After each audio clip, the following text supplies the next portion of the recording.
Hello everybody, I am excited today as we are starting the CFL season previews, and of course we're kicking it off with my favorite team, the BC Lions, because we're going alphabetically. Anyway, before we start, subscribe if you're new. If not, let's get into it. So starting off, we're just going to do, 3 topics and then my final thoughts for the team going into the season and kind of my expectations. So the first one is going to be, can Vernon Adams Jr. be a star? Just really keep this offense going.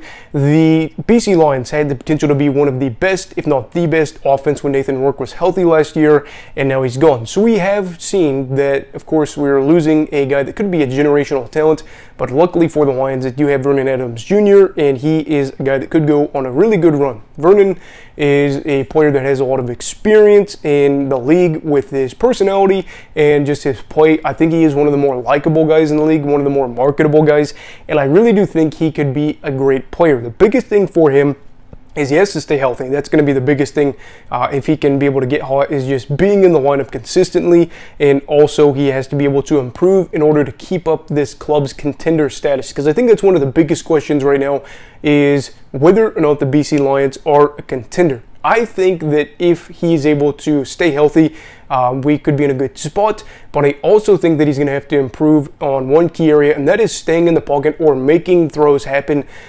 just kind of when they have to happen. I don't want to say that he's a stereotypical player in terms of a guy that, he tries to use his legs too much, but I do think he's a guy that if something doesn't happen, he wants to stretch it out with his legs and sometimes extends the play too much. With the league being the way it is kind of weird where you don't have that third down, or at least you don't have the 4 downs, to where the third down doesn't exist in that traditional sense. So you do feel like you have to force things some more. But I do, worry a bit that if the pocket collapses or if the guys aren't able to get open, whereas with, Rourke, he was able to get balls out quicker, that Vern might have a harder time keeping this offense on the field for drives and being able to get drives going and keep them going in that sense. I also worry, too, that he might take a lot of sacks. The Lions allowed 38 sacks last year in 18 games played. 28 of those were with Vern, with 20 sacks happening in a 5-game span. The final few games that he played for the Lions, he didn't allow, or they weren't allowing any sacks, so that could partially be explained by him getting the ball out faster, the offensive line playing better. And I do know that when we were playing some of those teams, it was like Winnipeg, Calgary, Ottawa, some of these teams that had some guys that were really able to get out there after the quarterback. But clearly, if he's in a spot where he's getting sacked 3, 4, 5 times a game, whether that's on him or the offensive line, that could be an issue, because that's plays that we're not making, possibly turnovers that could be forced later where he knows that pressure could be coming, and just all things around. So if he could just, maybe either get the ball out faster this year in certain situations, or, avoid the sacks, whatever the case may be, we could be in a great situation, because if you're sacked, that also could be injuries. But anyway, that's kind of my first topic here, is whether or not Vernon Adams Jr. can ascend into a top-tier quarterback this year. The second topic is there a hole in the backfield? 2022 season saw the emergence of James Butler as the running back for the BC Lions. He had a career year. He actually had 1,400 plus total yards and 11 touchdowns before departing to the Hamilton Tiger Cats in a free agency. Now it seems like the club is really looking for the next guy, and after one preseason game, it's kind of up in the air about who the Lions starting running back will be, and they're playing around with things, obviously. The Province actually wrote an article about this a couple weeks ago that was pretty interesting, going through, each running back, and there's 5 that they talked about there, and kind of their strengths and weaknesses and some guys that they're going to go to. So it kind of just goes to show that if they've got 5 guys that they're playing around with 2 weeks ago, it's going to be an interesting period of time before we can figure out who's going to be out there. Personally, I think if age is a factor here, we could be looking at the 25-year-old Antonio Williams being the guy, as he did finish tied for the most carries in the first preseason game against the Rough Riders. So I'm going to look out for him. But I will say, even if there is a running back issue, I don't think that is a huge problem, because, well, frankly, as much as I hate to say it, the running back spot in football is pretty easily replaceable. There's a lot of guys that are talented in that position, and you can probably go out and find somebody for cheap. And I'd like to think the Lions hopefully have at least one guy on their lineup or on the roster right now that could be the guy to replace Butler. He doesn't have to do it perfectly, but I do think that the weapons, especially the receiving core, is good enough to where a running back could have a little bit of pressure taken off of them. But we'll see if Butler is now gone, if there's a hole in the backfield. As for the final topic, we're going to be talking about whether or not the BC Lions will be missing a few pieces. The Lions did a pretty good job of retaining a lot of guys, especially sack leaders and stuff like that, for the defense this past year, but they did end up moving some guys away.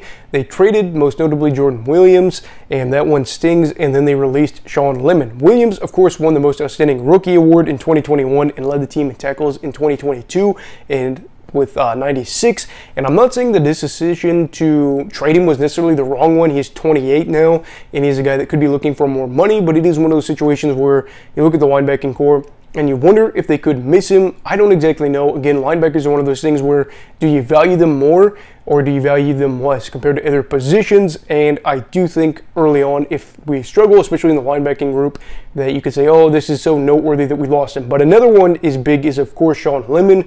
They released him after he had just a really good year. He had like 14 sacks last year, and is a guy that had played in BC before and has consistently been a guy that's been able to get to the quarterback and bring him down. That one hurt because I really did want to see Lemon back in BC. I don't know if money was the issue. It seems like it could have been, but right after they released him, they ended up signing Jonathan Congo, and he was the 2019 5th overall pick by the Blue Bombers. Maybe he's going to be a guy that could come in and provide some help there. But again, kind of like what I said earlier, they did bring back a lot of guys that were able to get after the quarterback last year. Some of them had career years or near career years. So if they struggle to get after the quarterback, that could be an issue. But if not, you could say, well, we brought back these guys, so that's good. So I think for these two, if we are, kind of talking about things going poorly, look at, in the trenches and in the second tier for the defense. We'll see. As for my final thoughts here, BC is a team well suited to be in contention for a playoff spot. They may not be as good as last year, but they're still a team that's got plenty of talent and has a lot of depth at quarterback. You look at the fact that they've got, of course, Vern. They've got Dane Evans, which a lot of people are not giving the respect he deserves, and Antonio Pipkin. So that is a team that's good where other teams may struggle. The defense may be worse off if they can't step up, especially in those areas that we talked about, as the offense will probably regress, and that means that if the offense is not able to put up as many points and they're not out on the field as long, the defense could be worse than last year. However, saying all this, I would be very surprised if this team was not in a position to play for something meaningful in the final month of the regular season. If they were out of the playoff spots or conversation, I truly would be shocked, as I do feel like they're a team that is plenty capable of making the playoffs and maybe, just maybe, making some noise. I don't think I'm ready to say that they are contenders. I think that the odds makers are putting them a little bit too high, but I am excited to see what is going to happen for the 2023 season for the BC Lions. But anyway, what are your thoughts for the Lions this year? Do you think they'll be a playoff team? Are they a contender? Are they going to miss out on the playoffs? I'd love to hear your thoughts down below. Also, please make sure to like this video if you enjoyed it. Subscribe if you're new. Everybody stay safe and have a great night.